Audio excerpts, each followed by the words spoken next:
સમગ્ર દેશમાં આજે ડોક્ટર બાબા સાહેબ આંબેડકરની 134મી જન્મજયંતિ શ્રદ્ધા અને ઉલ્લાસ સાથે ઉજવાઈ રહી છે. દેશના બંધારણના ઘડવૈયા મહાન સમાજ સુધારક અને દલિત હિતેચ્છુ ડોક્ટર આંબેડકરની યાદમાં સુરતમાં પણ વિવિધ કાર્યક્રમો યોજાયા હતા. સુરત શહેરના માન દરવાજા ખાતે આવેલા ડોક્ટર આંબેડકરના સ્મારક સ્થાને રાજ્યના ગૃહમંત્રી હર્ષ સંઘવીએ ઉપસ્થિત રહી તેમના અવિઘ્નહર્તા કાર્યને નમન કરતું પુષ્પાંજલિ અર્પણ સમારોહ યોજાયો હતો. શહેરના અગ્રણીઓ, સામાજિક કાર્યકર્તાઓ અને સામાન્ય નાગરિકોએ પણ મોટી સંખ્યામાં ઉપસ્થિત રહી શ્રદ્ધાંજલિ અર્પણ કરી હતી.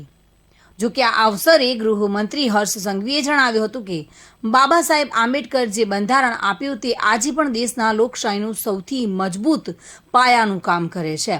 સમાજના તમામ વર્ગો વચ્ચે સમાનતા અને ન્યાય માટે તેમનું યોગદાન અમૂલ્ય છે.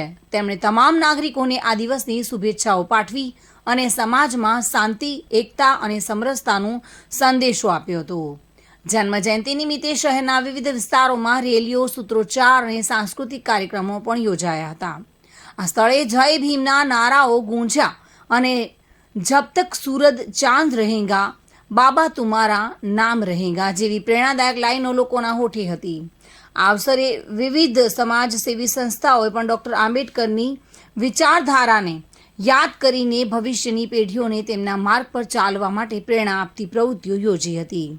આજે સમગ્ર સુરત શહેરમાં એક અનોખો ઉત્સાહ જોવા મળ્યો અને તમામ સમાજો તરફથી એક સંકલ્પ લેવાયો કે સમાજમાં સમાનતા, ભાઈચારો અને બંધુત્વનું વાતાવરણ જળવાઈ રહે.